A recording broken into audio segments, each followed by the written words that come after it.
Okay, good afternoon, everybody, and welcome to another Inside Coach Masterclass conversation here with Beyond Pulse. Absolutely delighted to be joined by Mr. Sam Snow today, a man who will need very little introduction to those of you that are joining here with us live and catching up on demand. He's going to get one anyway, but his reputation certainly does precede him within the soccer community over here in the United States. Obviously, I have Mr. Mark Wilson alongside me, Tom Shields, so we'll be guiding the conversation today, and just thank everybody for taking the time out of this Friday to choose Beyond Pulse as your daily dose of education. We're in for a treat, and I think, Sam, I said little to no introduction. I will ask you momentarily to just give a little bit of your quite extensive bio of the game over here. Obviously, for those who are perhaps a little less aware, Sam spent many years as the Director of Coaching Education and the Technical Director for US Youth Soccer.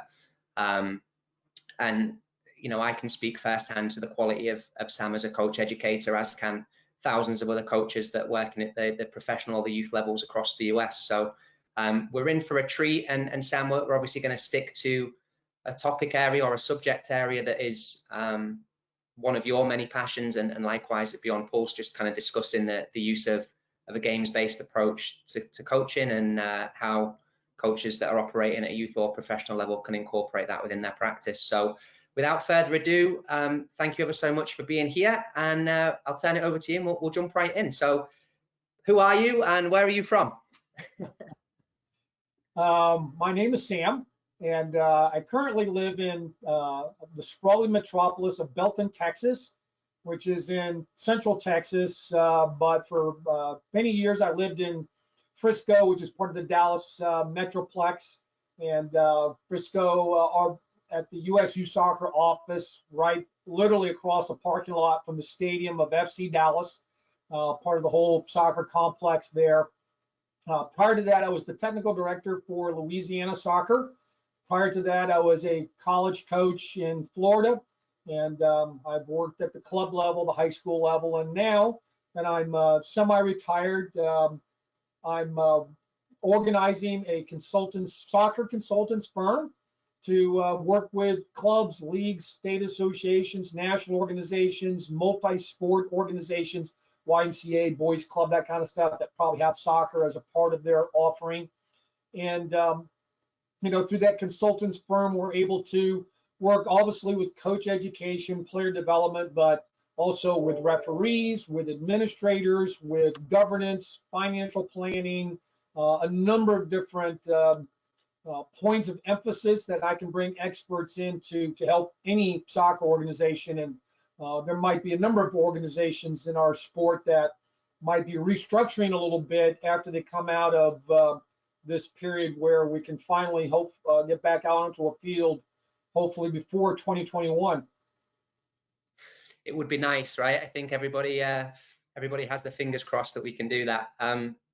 Obviously, Sam, that is a whistle-stop tour into your background, and as I said, I think for many people tuning in, they will have first-hand experience, you know, of working with you or watching you work as a clinician at many of the conferences over the years, and obviously somebody who's been integral to the structuring of coaching education for certainly the youth license and delivery there, but many of the courses throughout US Soccer. So we are really fortunate, coaches on the line. We are fortunate to be able to tap into Sam's wealth of expertise and insight. And if this is your first meeting with him, then I'm sure that you will leave here as enamored by the time you've spent with him as we all have that have been fortunate enough to be taught. So as we said, Sam, thank you ever so much for being here. I'm gonna kick things off. I think perhaps out of, as we said in the introduction, out of the many areas that you have of expertise and an interest in, the youth arena, youth coaching is one that you've obviously dedicated a large portion of your professional career to. So I'm going to start with this. We have over the last few months asked people for key characteristics of coaches that they've worked with or players. So I'm going to go back there with you, and I'm going to ask as broad a question as this is, and maybe a framework for conversations throughout this hour. if possible, could you allude to five key characteristics that you believe, or five characteristics that you believe are key to being an effective youth coach? If we start broad, and we'll obviously go narrow from there. So just over the history, anything that kind of springs to mind with that. Communication skills. And a big part of communication skills being active listening. I see a lot of coaches get themselves into a corner, perhaps by their out and out lack of clear communication or poor communication, so their message isn't delivered correctly, and then it's misunderstood by the receiver. Lots of times in youth soccer, that's not just the coach talking to the players, but the coach talking to the parents of the players, the coach talking to the team manager, assistant coaches, the board of directors, the age group coordinator, whomever it may be. And the biggest mistake that a lot of folks make is not being good listeners. And that's actually a skill that you have to study and work at a bit. And particularly as a coach, you need to be a very good communicator, both in delivering information and receiving information, so that you can get a diverse group of people to work together, starting with just the players and trying to get the players to come together as a team. But then you throw in, as I said, at youth soccer, the parents of the players, administrators in the club, etc. So communication skills, verbal, written communication is a big one that a lot of coaches stumble with. And on that note, and then I'll go on to a couple of other characteristics, but on the written communication note, one of the things I picked up at a club summit done by Quick Goal a few years ago was the growing trouble that some coaches get themselves into with social media and communicating sometimes directly with youth players via social media. So my advice to coaches is don't do it. Don't use social media to communicate with your players. Communicate with the parents. If you're dealing with adults, you can communicate in a broader set of means. But with minors, anybody 18 or younger, 17 or younger, you would be wise to communicate through the methods that are available to you from your club that are already established with the club, and stick with that. So communication as one of the characteristics, and a bit of a sidebar there with communication. But then I think honesty, openness, these being qualities with your players. So openness being you are open to the players discussing with you, challenging you, asking questions, these sort of things. So it's not just the coach's word is law. So openness, and then knowledge of the sport, and then finally, I call it teaching ability as opposed to coaching ability. For me, coaching and teaching are pretty interchangeable, but I know coaches who have a good knowledge of the game, but they don't have a full skill set in being able to teach the game, carry that knowledge over to others and to a diverse group. Not every player is going to respond the same way or learn the same way. So a coach has to be able to take that into account. So that's why I say teaching, because a good teacher, a good coach knows there's lots of different types of learners. So that's something that coaches need to work at. Perfect, thank you. And that's actually for anybody that was on with us at the end of yesterday's conversation with Dr. Steve Harvey, who I know has popped up on the line as well today. That was a conversation that we concluded with the importance of being able to transmit our knowledge to the learners, so that they can obviously acquire and adapt those types of skills for themselves. I do just want to reference, though, specifically speaking to the youth coaches, Sam's very first point there on communication. Obviously, myself and Mark didn't grow up in the US, and I think one of the most, I guess, startling cultural differences is the expectation levels and involvement of parents in the youth soccer space here. but those parents being ones who are normally accustomed to being within corporate America and expecting a certain level of, professionalism, response times, clarity in, speech or the written word, and coaches having to have the capacity to, we speak about trust being earned, not assumed, and communication is critical towards demonstrating that you can stand in front of those people or speak to them and earn their respect as people that are obviously in typically very high powered positions in their day-to-day lives as well. So yeah, certainly some really important advice there. So Sam, moving on, starting as broadly with the use of a games-based approach, or just games through which, as a vehicle through which we teach. Why are you so passionate about this? Why has it been the center of much of the kind of coach education work that you've done, or the curriculums that you've authored? What is it about the use of games that inspires you, or just leans you towards using it as the primary teaching tool? The most important quality of a games-based approach is that it's connected to the game. It's connected to a lot of the cues that you see in a game. The training session is supposed to replicate a certain part of a match. And the more realistic the training activities are to match conditions, the better the transfer of learning will be from the training session to game day.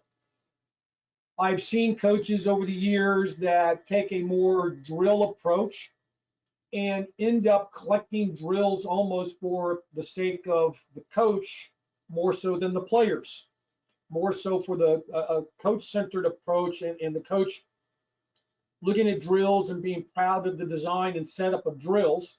And then I see the coach try to or execute that drill in a training session. And at the end of 30 minutes of doing that exercise, the players have learned the drill, but they haven't learned the sport. They haven't learned soccer. They've learned how to execute the drill, because the drill had, a dozen rules to it and parameters and so on. So to me, the simpler the activity is, and a little bit more directly related to the game itself, the better. It doesn't mean that we just go and scrimmage every training session and just set up an 11-a-side, 9-a-side, whatever game. That has limited effect in learning new skills, be they physical skills, technique skills, or tactical skills. So you have to have some exercises, some activities, as well as maybe some close to full-sided matches as a part of the repertoire. I find that a lot of coaches want to use drills for a few different reasons. One, it's probably the way that they were coached. Often we start off coaching the way that we were coached when we were players, and the coaching model has evolved and changed over the years. Soccer, football has evolved and changed over the years in terms of how it's played. So we have to evolve continuously as coaches.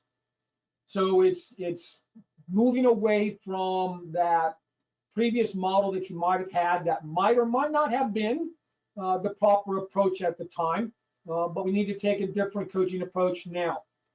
And then the game-like activities as opposed to a drill routine, I think it does a better job of engaging the players in more than one component of the game.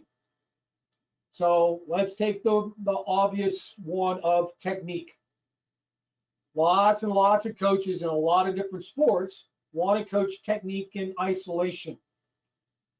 The problem with that is that it misses some of the cues that you have in the game to let you know which technique to use and how to use it and why to use it.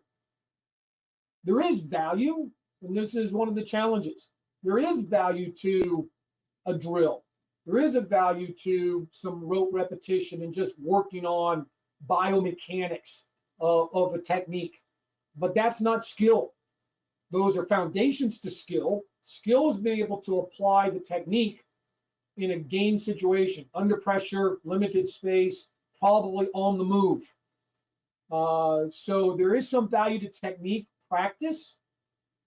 I would suggest to coaches that that is something they need to train their players on minimally, and then encourage the players to do that on their own. That's the player and a ball and a wall. That's the player and a ball and a bunch of pine cones in the backyard to dribble around. That's, to me, that's practice. It's something that players do on their own or with a friend. And then training is what the player does with teammates and the coach. And it's us coaches that run training sessions. If you can see the distinction, we're not running practices. That's by the player alone. Training is with the team, and training needs to be game-like. I really like that differentiation. And I'm just going to go on a tangent, Sam, if you could speak directly to the coaches now, perhaps. Obviously, we joked at the start of the call about, you know, keeping busy throughout obviously a very difficult time right now. But if you could just segue really quickly. So you've spoken of to allow coaches to do more, you know, more training, more games-based approaches in their training sessions, that they should be encouraging players to develop an affinity and a love between themselves and a ball. So what would you be suggesting to the coaches on the line that they can be doing for their players, because obviously it's not with their players right now in this kind of unique time that we have, because we're never going to get this time again, right, where we're kind of prevented from being in a team environment. So, you know, what if you had a group of U13s right now, what would you be saying to them? If I was coaching a group of U13s, I would definitely be working with them within the 4 components of the game, but now I probably is a good time, an easy time to begin to separate some of those components. Because if the player is practicing alone, hopefully that player has a sibling to practice with, a parent to practice with, a friend or a neighbor that is healthy and they can practice with. That would be a little bit better. But even if you're alone, there's a number of things that they can do. So I would be sharing information on fitness routines, exercises that they could do. I could start off as simple as the FIFA 11 plus group of exercises, and then begin to perhaps expand it from there. I simultaneously on their physical being, their physical development, I'd be sharing some information with them on nutrition. I would be sharing with them information on sleep hygiene, which I think very few of our coaches and players have a grasp of, and how very important sleep hygiene is to high athletic performance. So that when we do get back to being as a team, and do get back to playing matches and being in a league and going to tournaments and so on, sleep hygiene is going to be an important piece of them to have learned and to apply it once we get back to some more normal soccer activities. Certainly, one of my favorites in terms of technique, as I sort of mentioned a little bit before, is a ball in a wall. I would very much be encouraging players, and I would give them, hey, here's some ideas on things that you can do by yourself, a ball in a wall. Different challenges on your passing, on your shooting, on your receiving as the ball comes off the wall. If you're old enough to be able to practice heading, you can do that a bit off of the wall. If you're a goalkeeper, you can practice different types of throws and kicks and catches off of the wall. So a number of things there. Then just good old-fashioned juggling, which I don't know enough of our players today spend enough time on. So here's a great opportunity to be able to go and, hey, juggle for 20 minutes, you know, and I could give the players, here's some different challenges within juggling. And then just other individual ball skill pieces that they can practice on their own, be it, as I said, dribbling around different objects. Get a tennis ball and dribble around inside the house, and don't break any lamps. You know, find some different challenges there. Then I think as a coach too, I would be connecting that group of 13, 12-year-olds to some tactical video clips that I want them to see. Personally, I would be seeking out some ones that are directly the style of play that we have at our club, and that I, as a coach in the club, am responsible for helping to teach. That fits into the philosophy, the player development and style of play philosophy of the club. So I would be trying to find those that show that directly or close to it. I would also be trying to show the kids at this age some good tactical video clips that give good examples of the principles of play, team tactical principles. You hear coaches yell all the time as an example, open up, get wide on the attack. Width is a principle of play. All right, let's go get some good video clips that show that in action and how it actually helps the team on the attack. Concentration, compactness on defense, as the alternate to that, the other side of the coin. So it would be those types of video clips that, frankly, I would be trying to get that begin to help the kids understand the concepts of soccer, the principles of the sport. And if they get those concepts, those principles, then they can apply a whole bunch of different tactics to execute those principles. So I would try not to drill down to those individual tactics right away. I would try to do a little bit more broad view. No, it's perfect. And like I said, I'm just, we're all in a position where obviously when we get back, eventually we want to be able to utilize many people. We want to be able to play when play is permitted. But I really liked that concept of practice is what you do by yourself. And then obviously the more that you can do that, the more that we can come back into our team sessions and really benefit on the meaningful kind of broader concept. So thank you. Back to Tom, can I throw in one real quick? Go, mate. Yeah. I would suggest to players in particular that even when we do get back to team training, practice is one of the things that high performance players still do. They do a lot on their own in addition to with their team. It's not just the team training sessions if you want to be a high performance player. Yeah, and that's such a key point, because I think we've spoken quite a lot, Mark, over the last few months, and obviously your background as a professional for many years is we don't want this just to be a moment where they now embrace the concept of individual training and working out at home and then forget about it, because obviously we think that there's going to be significant benefits, and there's going to be players that leave lockdown in a far better place than what they entered it. So obviously sustaining that same type of commitment and purposeful, deliberate, practice will be critical. Go on, Willow, jump in.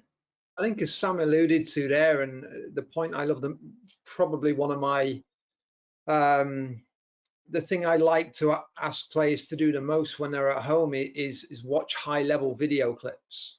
Because even if you're isolated on your own and you want to refine and develop a technique, the imagination we have, the ability to be creative, you can imagine yourself in your backyard setting up a 20-yard free kick and put a stadium in the background and put a wall in front of you, and just really start to get creative. And the more high level clips you see of these things, and everything that encompasses that moment, I really think that even practicing in isolation, which we still should do on our own, can lead to something really beneficial if you can recreate that moment there. And then when you find yourself back out on the field again, it's funny how things pop up from the memory, in terms of, hey, I've done this before, I've had this or seen this moment before. And I definitely think that can translate sometimes into an action on the field, from training at home on your own. Thank you, mate. So Sam, you are unequivocally an advocate of games. What are some of the barriers to entry that you may have witnessed? You've obviously addressed, that technique can be taught within games. It doesn't have to be removed, and it shouldn't be perceived as mutually exclusive of each other, technique and tactics. But in a lifetime of watching coaches work and obviously being responsible for the education of younger coaches, is there anything that you can put your finger on that might be used as a I don't like the word excuse, but as a reason for not utilizing, games as kind of as often as you would perhaps suggest that they should be seen? I think there's a couple of big reasons pop to my mind right away. One is the coach getting feedback from, in youth soccer, from the parents that it's not quite what they thought or expected from the training session. To the adult eye, a line of cones and a line of players looks organized. It looks like something productive should be happening. And it's not that it's 100% unproductive. It just doesn't go far enough. It doesn't replicate the game well enough. So one of the barriers that coaches have a difficult time with, particularly if you're a young beginner coach, and maybe those parents with whom you're interacting, the parents of the players, are older than you, there's a different dynamic. So I think a big piece is the coach educating the parents as to why the coach is using game-like activities, game-based approach to the training sessions, and how it's impacting the players in a positive fashion. It's just not going to be as easily recognizable by the parents, and some of the returns on the work being done is not going to be as immediate. It's not going to be as black and white, clear cut. I can go and do a drill on dribbling moves, and the player at the end of 60-minute training session could actually be improved in that particular, in maybe one or two particular dribbling moves, and could go home and show that move to mom and dad. Well, that's a more immediate, obvious return on the investment of time and effort, but it doesn't transfer or stay with the player long enough to be fully effective in games over years of time. So the one barrier is just the education of the parents. Yeah, and I want to, before you move on, Sam, I think that links perfectly back to your very first point on communication and coaches understanding why they do what they do and being capable and willing to, to not exclude the parent body and to be confident enough in their own understanding to, to deliver that and be bought into obviously their coaching philosophy or that of their club. I also think that socioculturally, as soccer coaches that want to use games and deliver athlete-centered sessions, you think that the primary American sports, the American footballs, the basketballs, the baseballs are coach-centered. So again, perhaps the coach, especially a younger coach, is overcoming social barriers of what coaching should look like. And it's interesting, again, I referenced Steve earlier, but one of the conversations that we had yesterday was on the value of observation and silence being an intentional coaching behavior, and not one where an uninformed, uneducated parent could look at a session and say, oh, well, they're not coaching, like, what am I paying for?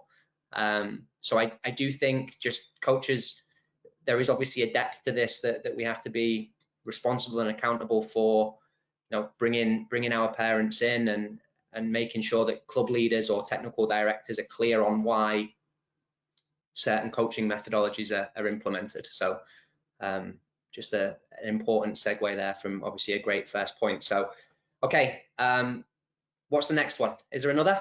Well, first, Tom, I think you hit about 2 or 3, maybe 4 nails directly on the head in what you just said.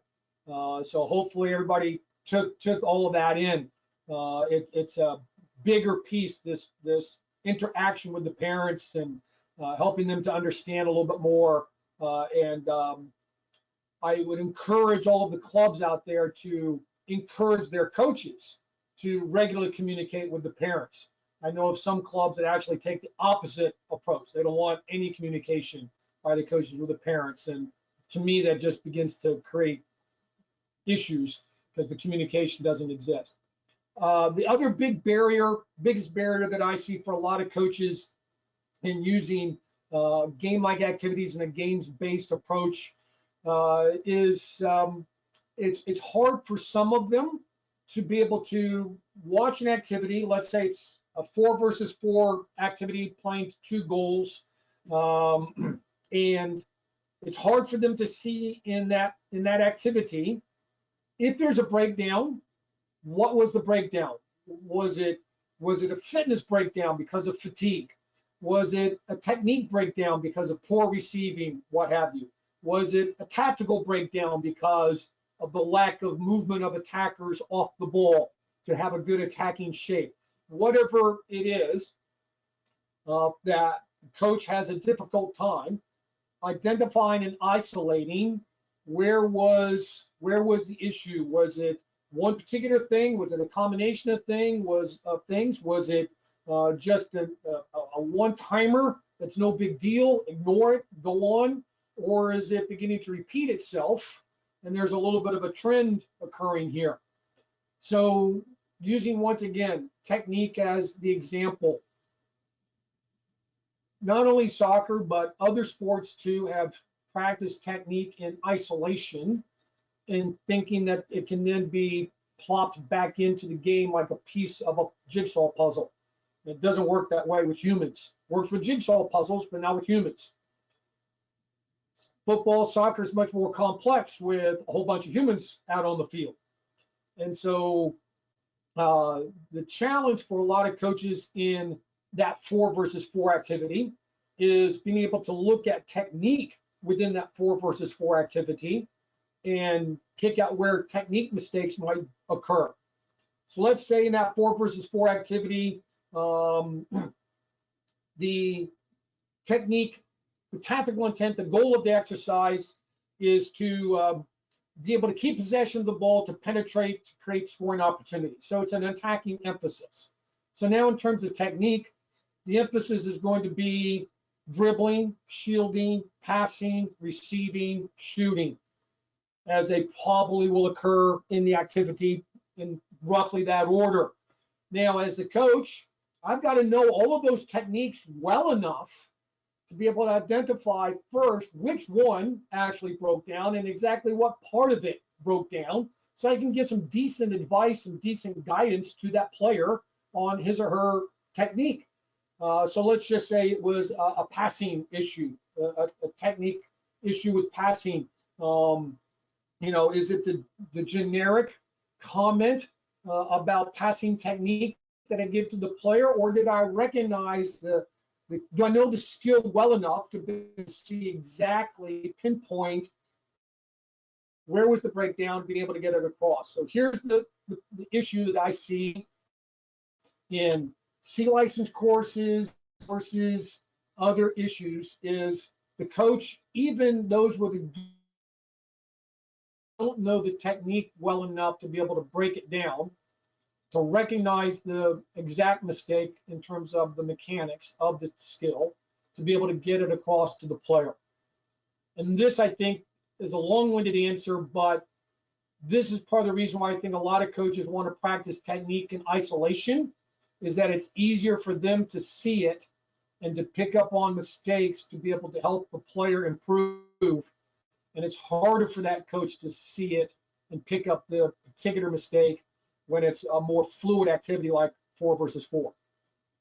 Sam, you've just really provoked a thought in me, and I'm sharing this for the first time because it took me down the pathway of visualization, and psychologists and some of the most elite and best players in the world use visualization in isolation because they believe it can have an effect, or they can replicate or see or recognize the same moment in a game again. Now, I'm a big games-based approach kind of focus for skill acquisition and skill development. I'm a big advocate of that. But is there maybe a psychologist might argue that you can practice visualization on your own, lying down in bed, and that can have an impact when you take it back out onto the court or the field, whatever sport you play in, and because the memory doesn't know what's real or not, it just records. Right. That can then actually appear, and you go, hey, light bulb moment, join in the neurons, and boom, you replicate exactly what you've thought about lying in bed the night before. Does that make sense? I piece that together well. No, I agree, Mark. Visualization is an important part of player development. It's an important piece for us coaches to teach the players. And you can begin to get that across in a very rudimentary way to kids as young as 6 years old. And then obviously get more complex as the players get older and they can grasp, comprehend more. I think that visualization is also an important piece of getting some proper images in your brain as a young soccer player. Is back to what you said earlier, Mark, about watch more high-level soccer as a player. Watch it live if at all possible. That's the best, because that's when you can take in everything. When you watch it on a screen, that's okay, that's good, that's better than nothing, but the camera only follows a small piece of the game. When you're there live, you see a whole much more of the game itself. But seeing those examples and then using those as a part of your visualization. You know, there's generations of players that mimicked their soccer heroes, saw their soccer hero do whatever skill out on the field and then went to try to copy it and practiced on their own and tried to do it, and then went to training sessions with teammates and tried to do it. So I think it's all interwoven. That was the word I was going to use. There's definitely a connection and an interlink. And I think you're delivering it brilliantly, Sam, in terms of the pieces of the puzzle. We need them all. And we need to understand why we need them all, I think, more importantly. Don't steal his words, Willow. Come on now, you're better than that. I'm just going to go back, Sam. So again, when you were speaking, it triggered a thought with me that takes us back to the very first 5 points, and the fact that you acknowledge knowledge of sport and teaching ability is one of the 5 characteristics. The reality is coaches can't hide, right? When there's a game going on, if they want to affect things positively, they have to be able to demonstrate a coherent knowledge of the sport. They have to understand what they're looking for. Maybe if we could, and again, we've touched on it in a number of other conversations, but from your perspective, how important is 2 things? How important is the planning and preparation of the session so that coaches at least have a conscious idea of what should or might happen if the players understand the rules well enough, or hey, I'm focusing on this, so trying to project potential breakdowns and moments to intervene. So the importance of planning with that, but also then on the flip side, and I want to try to steal something that Steve said yesterday, coach what you see, not what you planned, because I think all of that comes down into a coach trusting in his or her ability and having the confidence to step in, and a tacit knowledge of the sport that, okay, maybe this wasn't what I was expecting, but I can segue here. So if you could just kind of touch upon a couple of those points. I think planning your training session is really important, even for a very experienced coach. Sometimes that plan is just a few bullet points and it's in your head, and it's perhaps activities that you've run as yourself a number of times. It might be new to the players, but you're familiar with it as the coach, so you know the setup of the equipment, the space, etc. If it's an exercise that's new to you, write it all out so you have a good idea as to the rules of the activity, the setup of it, etc. What's the goal of the activity and the set? So having a plan is really important, and then going out to execute that plan. Small tangent here. When I was in my early teens, I started scuba diving. And one of the first things I learned in that scuba class was plan your dive and dive your plan. And what the instructor didn't really get across to us until later on is if you don't do that, then you die. But hopefully in soccer, it's not quite that extreme as being 100 feet under the surface of the water. And so plan what you're doing. So I think a good soccer coach is absolutely planning, but use that plan as your framework for your training session, and don't be rigidly locked into it. I love that piece about now the training session has begun. I have to respond as the coach to what's happening in front of me. While at the same time, Tom, I don't want the coaches to go off on every tangent of every mistake that they see. There's going to be lots of mistakes made by players, particularly young players. So your training session has a topic, it has a theme, it has a goal. Try to achieve that goal. Try to stay on track towards that goal. But while within that track, deal with the variations that are happening within that. But do try to stay on topic as much as you can. Absolutely, and I think that point again links to my earlier comment on silence and observation and acknowledging a mistake that and not having to fix everyone, right? And having maybe that plan now becomes a plan for the year, or we know we're going to get to coaching whatever that breakdown or that mistake was at another time. Unless it's happening 5 or 6 times and disrupting the full flow of a session, maybe we don't need to fix it right now. But again, coaches being confident enough in their own, you know, in their own performance and their own credibility and capacity to actually coach. You know, it can be, as you said earlier, organized chaos, and it can look a little bit crazy and out of control. But obviously, we know that's where learning takes place, right? It's so coaches trusting in that is key. Sam, I'd like your thoughts on this. Oh, go ahead. I think you touched on a really important piece there, that the coach that is part of a club that has a plan for players' development for the whole year can actually not get so easily sidetracked with the other mistakes that occur in a training session and be smorgasbord coaching, hitting a little bit of everything, because they know, as you just said, well, I've seen these mistakes occurring in today's training session, but I know that in 2 weeks' time it's already planned that we're going to work on that particular piece of the game. So I can be patient and stay focused on today's goal of the training session. Right. So I'd like your thoughts on this, because one of the conversations that I often hear and have had a number of times is the use of a games-based approach and at what age it should begin. And obviously there's plenty of people who you know may assume that the youngest players won't grow and develop as quickly in a more games-based approach than they would a traditional skill-based, you know, training or practice approach. So where, I guess my 2 questions are, at what age do you encourage games in whatever developmentally appropriate format that may be to occur from?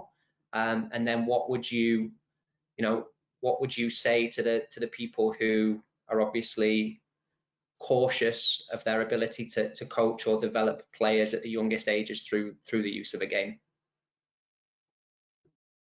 I would start off by saying there have been generations upon generations all around the world that their beginning experience in learning how to play soccer was in pickup games. And the neighborhood game, the schoolyard game, the game at the park, the game at the beach, what have you. And obviously, out of that environment, lots of people got to fall in love with the sport, first and foremost, and some of them ended up being world-class players. So I think there's a lot that can be said that even at the youngest age, the game itself, and then game-based activities, games-based coaching works in the development of players. So those of you on this call that have in the past taken the National Youth License, then for a while it was the National Youth Certificate. It's now under United Soccer Coaches as the National Youth Diploma. And when United Soccer Coaches resumes their live coaching education courses, we'll get back to doing that live, but I'm currently working on the National Youth Diploma with a couple of other folks on a blended teaching online and live. So that's where we'll probably land as we get towards the end of 2020 and the beginning of 2021. And in that course, we get it across clearly that you can do game-like activities with 5-year-olds, 4-year-olds, 6-year-olds, 7-year-olds. So we'll use as an example, sharks and minnows. Lots of people play sharks and minnows maybe under a different name, but it's still basically a 1-versus-1 activity. And so there's actually a lot of the game in there. We just wrapped it up differently for 6- and 7-year-old, 8-year-old children, and made it a game-like activity that captures their imagination, captures their minds, captures their enthusiasm. And so you can look at a lot of different activities that on the surface seem like they're kids games, but they're actually games-based activities that have some of the cues for the game of soccer in there for kids to learn. Some of those activities, games-based activities with young players, are going to have a little bit more of an emphasis on physical literacy. Some of them are going to have a little bit more of an emphasis on technique. Some of them are going to have a little bit more emphasis on reading game cues, tactics. But all of them are just wrapped up inside of game activities that are age appropriate, that fit the psychology of the age group, and they just progress as the years go by. I think games-based training is applicable from, like I said, 4-year-olds to the full national team. Perfect, thank you. And I think JR has just kind of asked, so you've obviously touched upon one kind of example for the youngest.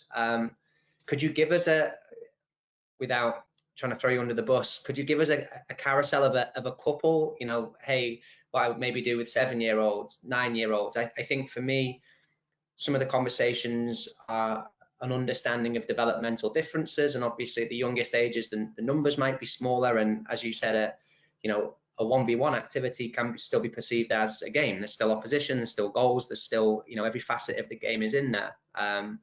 3 versus 3s, I think a misconception sometimes is that a games-based approach has to be just, hey, 2 teams and play, 2 even-numbered teams that are the biggest that they can be for their age group. And I think obviously we know that's an injustice and an inadequate explanation of actually what this approach can encompass. But if you could just give a couple of examples off the top of your head that coaches might be able to resonate with, that they could use across, you know, a carousel of ages, that would be fantastic. Absolutely. One activity that I'm hoping that a lot of the people on this call are already familiar with is the simple game of dates.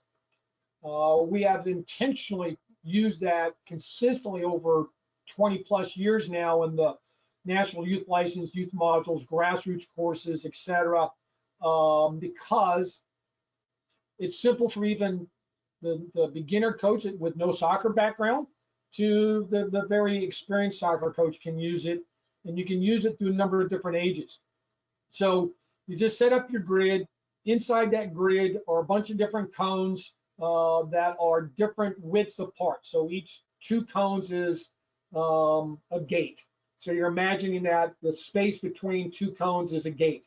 And then the width between those cones, you vary in order to give different challenges to the players. That can obviously be an individual activity, dribble through the gates.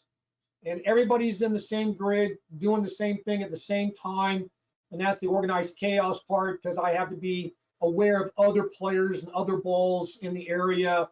When is a gate crowded? When is a gate open? And can I go find an open gate to dribble through? I can take the same activity. I like to use it with 7- and 8-year-olds, where I'm beginning to intentionally try to help them learn how to play as a pair, to use a teammate, to see the game not only from their perspective, but now from the perspective of one teammate. So playing as pairs.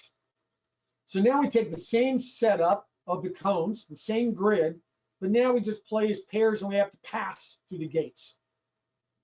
So I'm trying to pass to my partner through the gate. My partner and I pass and dribble to get ourselves around to every one of the gates inside the grid.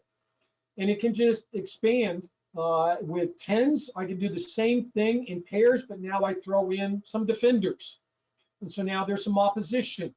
And I do the same thing with 12s, and I have those pairs, I have opposition, but maybe now I also have a goal at each end of the grid. And after I've gotten through all of the gates or a certain number of gates, I'm able to take shots on goal.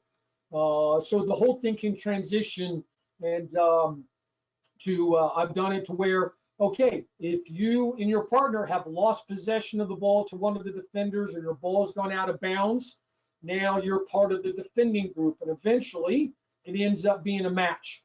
It ends up being a 6 versus 6 game, 2 goals at the end, and I, as the coach, just walk on as the activity's in progress and begin to take up the cones that are the gates to get them out of the way. And that's one that I might do with my 13 and 14-year-olds. So I could take that simple activity of gates, keep it very simple, individual, the 6 and under kids, expand it from individual to pairs at 8 and under, expand it from pairs to small group play at 10, up to team play at 14. And I could do this exact same thing with a college team and just progress it through a training session, or just as a variation of activities over the course of a month. I think you've brought up a couple of really interesting points, and I'm going to get to the concept of adjustments and changing rules or changing constraints of a session momentarily. I want to start though, the example that you gave with the very youngest. Can you speak to a moment to the coaches? Because one of the very first points you made is that a games-based approach facilitates a greater likelihood of decisions being made and a greater appreciation of connecting visual cues and clues with what action needs to be taking place. When you started with the sixes, there's no defender, but there is a large degree of contextual interference, and there is a large degree of decision making based upon the actions of others. So while there's not pressure in the form of a direct opponent, there is pressure from opponents who are trying to do the same thing as you, and there's perhaps pressure from a time portion on the activity. So we're excited, there is a competition. If you could just speak to it's very hard to do in a minute or two, but if you could speak to how coaches can start to kind of think again about different types of pressure, the concept of contextual interference, how they can increase and reduce challenges. I think that would be just really helpful to understanding why you gave the examples you did. It relates to not only games-based coaching, but recognizing that in games-based coaching, there's also a piece called constraints coaching or teaching. So the constraints are the size of the grid. That's something that I can vary as the coach. And with the different size of the grid, I get different outcomes. I can change the shape of the grid from a rectangle that replicates a soccer field to a square. I can play in a circle. I can play in a triangle space. A couple of different approaches to that. I can take a grid and divide it into halves, thirds, fourths, what have you, and different challenges are occurring in those different segments of the grid. So space is one of the constraints that I can manipulate as the coach.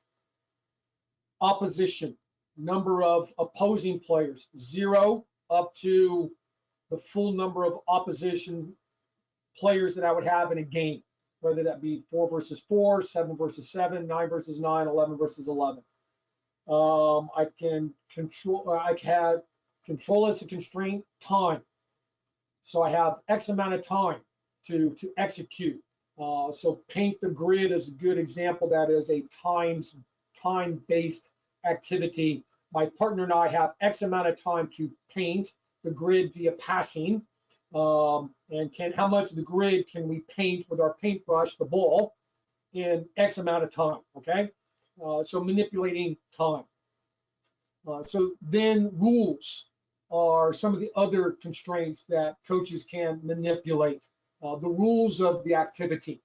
One that I see coaches use a lot, which sometimes they misapply, is a restriction, and that's a touch restriction, as an example.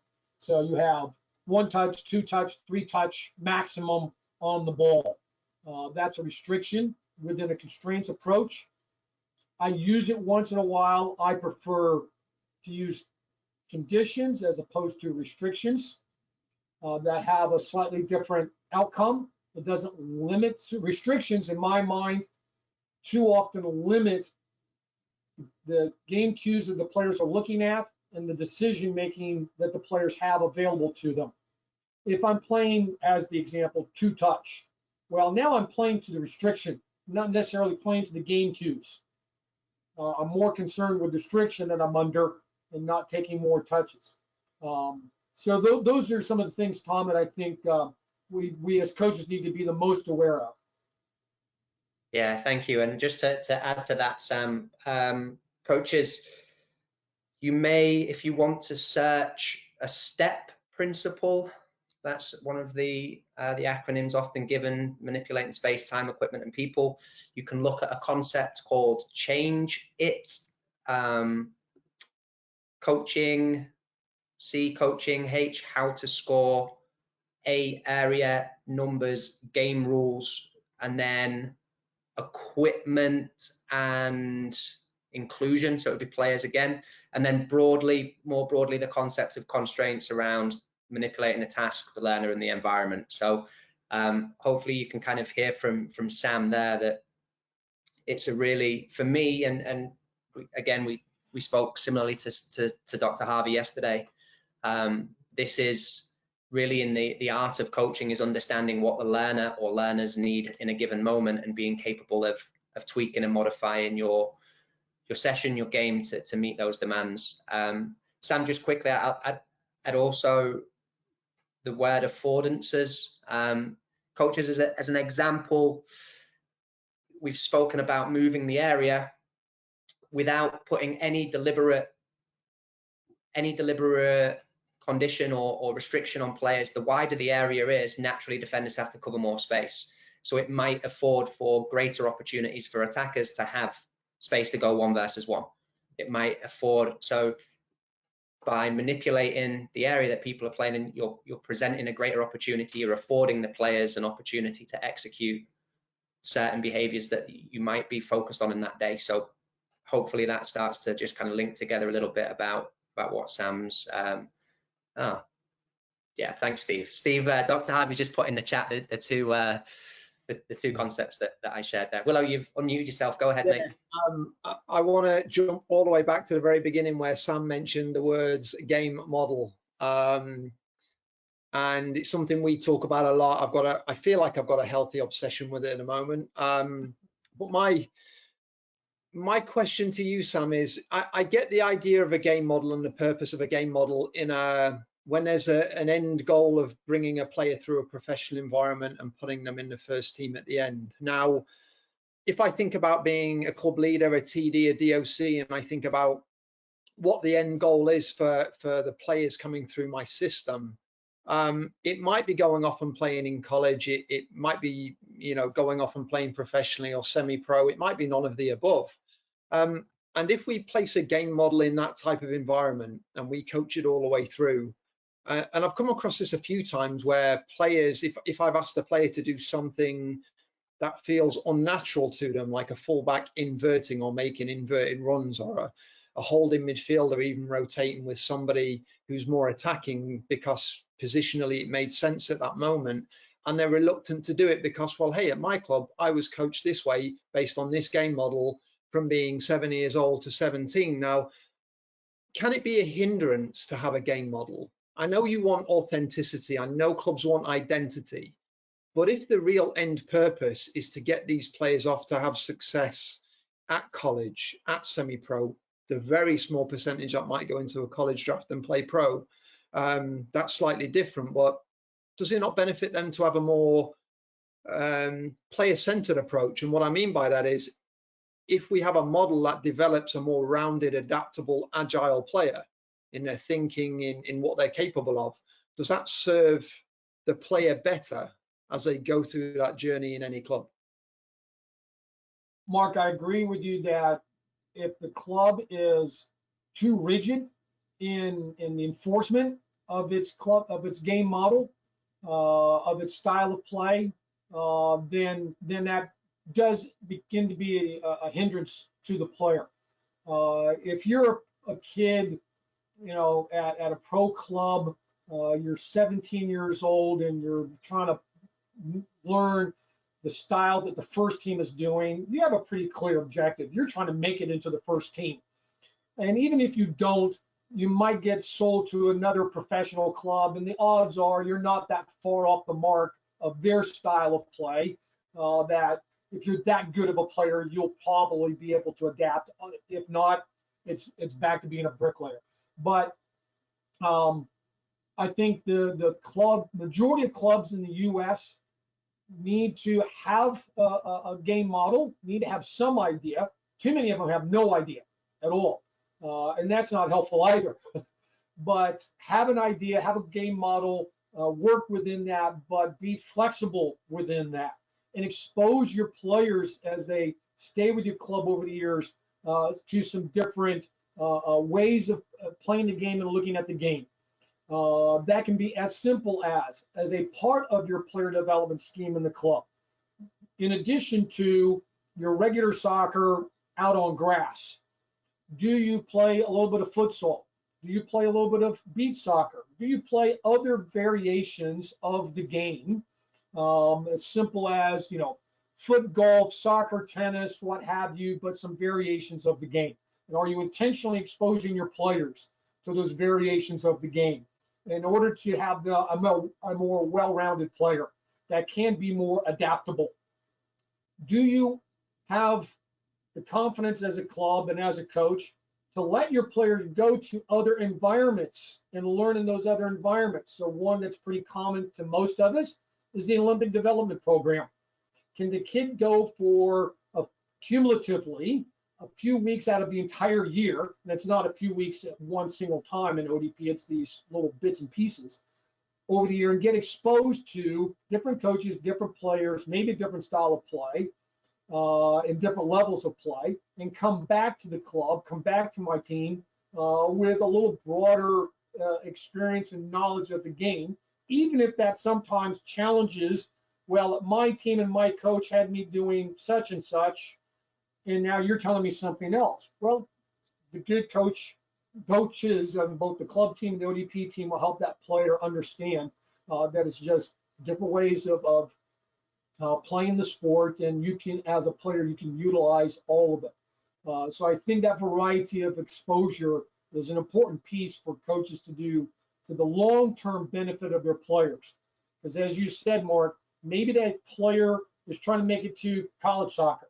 Well, that college team is going to have perhaps a different style than the club team. It's certainly going to have different players and a different coach. And you as a player are going to have to be able to adapt. The same thing if you make it to the semi-pro or pro level, it's a whole new mix within the same sport. The more versatile you are, the more valuable you will be to other coaches. As an ex-college coach, I was looking for versatility on the part of my field players in particular. Were they adaptable to not only some different tactics, maybe some different strategies, but also different positions within a team formation? Thanks, Sam. Yeah, good answer.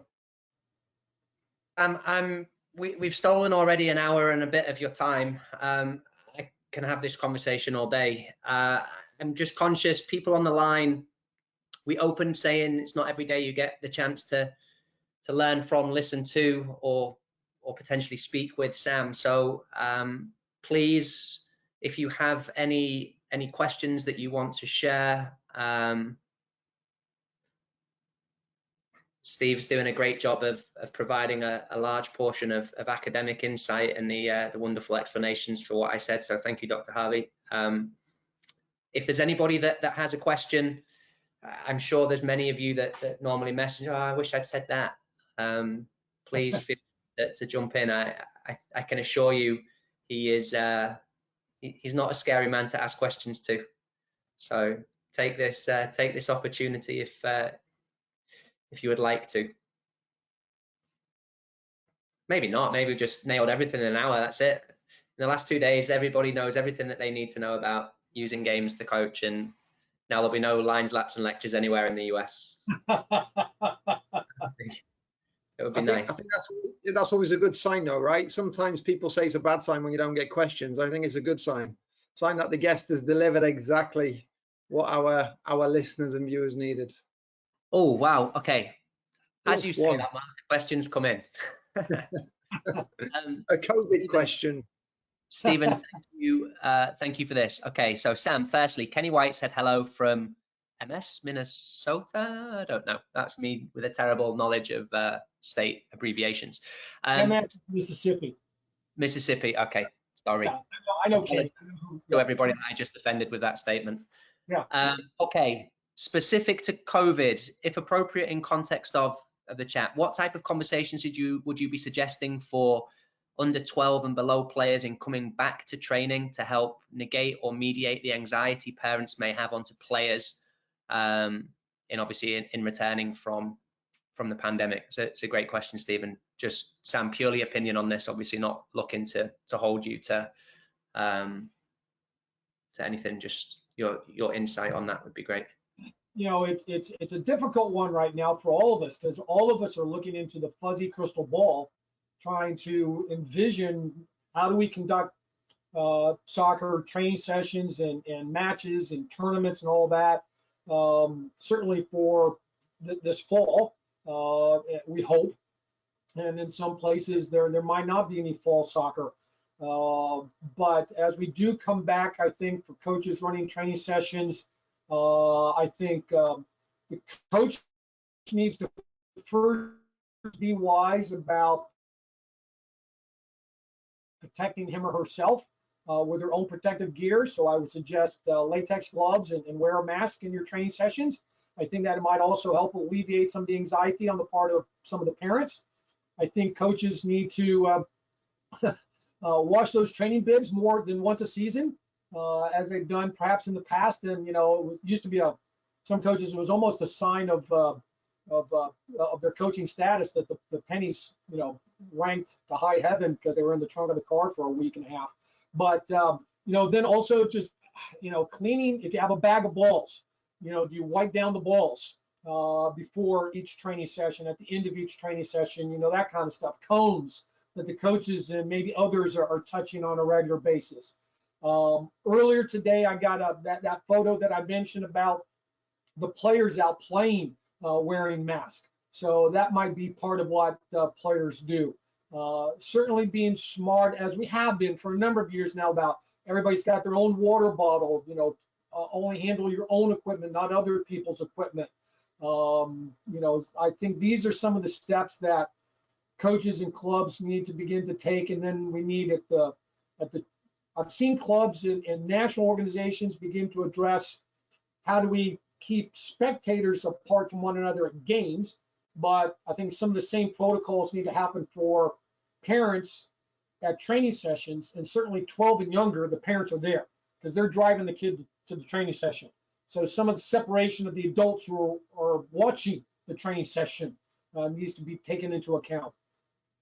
Yeah, and I think just to echo those points, Sam, I know speaking on the, you know, just keeping abreast of what's happening across the country, state associations are being very kind of progressive and proactive with their ability to communicate with their respective memberships. So I would suggest, Stephen, if there's any uncertainty, that obviously they will mandate and guide the types of experiences that Sam's just referenced. I know here on the East Coast, you know, parents are going to be forbidden from watching, and there's obviously policies on number of players on fields and what you can and can't do, and equipment mandates. But those guys will sanction everything. So Chris P popped up and says, Sam, what advice would you give to your younger self? I'm not sure if he's trying to aid you there. I'm not sure if that's a little tongue-in-cheek. No, go back Sam, obviously, you know, the esteemed career that you had, knowing now, what do you wish you knew then that you know now? I think in my coaching approach, a little more patience would be one of the things I would tell my younger self, to not be as direct in my coaching of players.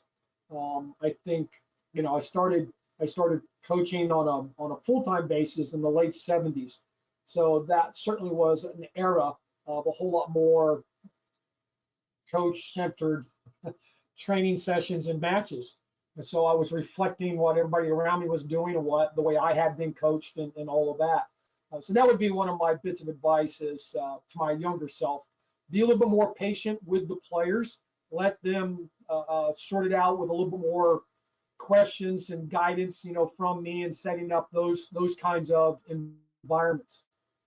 So I'll finish with this question, Sam. Based on what you just said, what was the aha moment or the penny drop moment of a transition from a coach-led, practice-oriented, probably isolated or unopposed setup to now being a voice, one of the biggest, you know, the biggest champions of change towards a games-based approach? What was the personal moment that changed things for you? I think that part, Tom, was a little more gradual, because as I think back, I was always doing activities that are a little bit more game-like, and honestly, some of my early coaching was straight into being a college coach.